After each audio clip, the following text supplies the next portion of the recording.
All right, so we have in our stack today, it's three different pieces talking about the Fed, and I guess given what is now being reported by multiple different Media news outlets of, hey, it appears that President Trump is honing in on potentially firing Jerome Powell. I think we need to spend a little bit of time on these. There's one from the Wall Street Journal, Diamond defends Fed independence after Trump attacks. Another one, a politically captive Fed would be a weak Fed, that from Ernie Tedeschi at the Budget Lab at Yale University. And one from Bloomberg, Hassett grabs pole position in race to be Trump's new Fed chair. As we speak, the S&P just fell another 15 points, so it's not taking this news very well, to say the least. Even worse, actually, is what's happening with the long bond. The 30-year Treasury now up 5 basis points to 5.07%. Earlier in the day, it was down 3 basis points. So you've got the long end of the yield curve not really appreciating this. And I think it's important to talk about why. Because, look, those of you who have listened to us for a day or two, you don't know anything about like how we've viewed the Fed. But if you're a longtime listener, you know that back in 2021 and 22, we pretty aggressively said the Fed is making some huge mistakes on inflation. They're behind the curve and they're doing a bad job.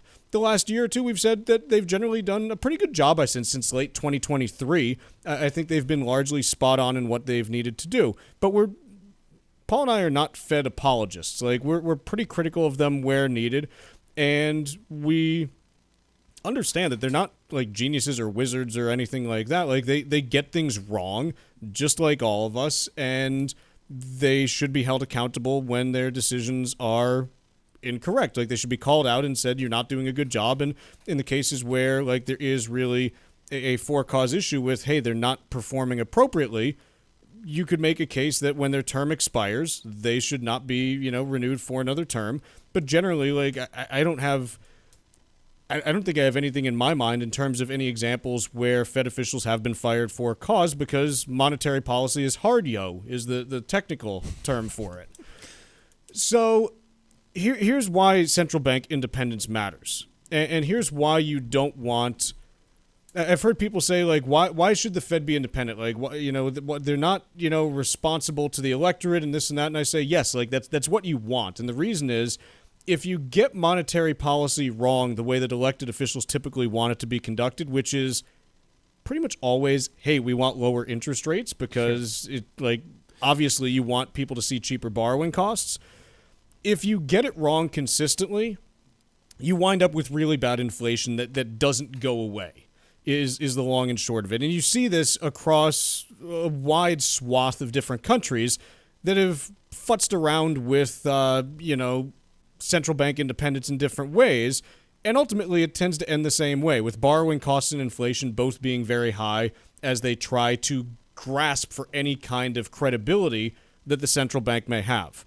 So, sorry, go ahead, Paul. Yeah, well, I think also to add to that point, really the crux of the U.S. financial system is predicated on this idea that there is stability and there is this sort of independence that the Fed has. The ability that we have to have the top currency in terms of trade and transaction and being stored, as well as the treasury market, which is a bellwether for global economic lending rates, is based on sort of the stability that's in place, or this independence that the Fed has. So the privilege that the U.S. has had for decades, last a significant period of time, is because of this structure. That's what's benefited us for a long period of time and allowed borrowing costs to be relatively low because of the demand and stability that comes with the U.S. Treasury. And if it were as simple as, hey, we're going to cut interest rates and then issue a bunch of short-term debt, guys, I'm pretty sure that Argentina would have figured that out at some point. Like they've been through enough that they would have tried it. And, I know that Brazil would have tried it. I've said this. Like, Italy would have tried it. Italy has tried it. Like you look at the history of Italy, it's basically like thousands of years of, hey, can we figure out a way to make it cheaper to borrow? And the answer is usually, not really. Like we gave it our best shot, and it ends up being just horribly financially mismanaged. So I think that when it comes to Jerome Powell, hasn't done a perfect job. If you had me grade his like 2021 and 22, probably gave him like a D. If you have me grade his, last 2 years, like late 23 through where we are now, probably give him like a B plus A minus. I think he's been really good since then. And by the way, it's not just him, it's the entire committee. Like Jay Powell doesn't wake up and set interest rates. Mm-hmm. The entire voting block of 12 people at any given point in time, they're the ones who end up doing it. So I don't know where this is going to go, but I can tell you what financial markets are saying, which is if you fire Jay Powell, and again, this is my read just based on how markets have performed in the last half hour. If you fire Jay Powell, borrowing costs are actually going to end up going up, the dollar's going to end up going down, and equities, which are dependent on both of those things, have the potential to get rinsed. Let's talk about that briefly. The Federal Reserve, just for listeners out there, has influence on shorter-term interest rates. So when you look at money markets or any variable line of debt, that usually is heavily tied to what goes on with the Federal Reserve and their decisions on interest rate policy.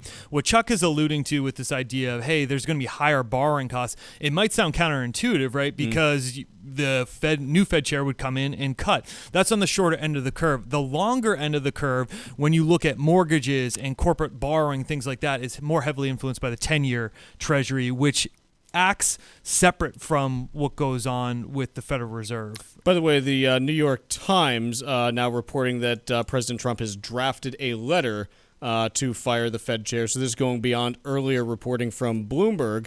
Apparently the letter is there, and he's just waiting to decide whether or not he should use it. I mean, look, when you're seeing this kind of reporting, it's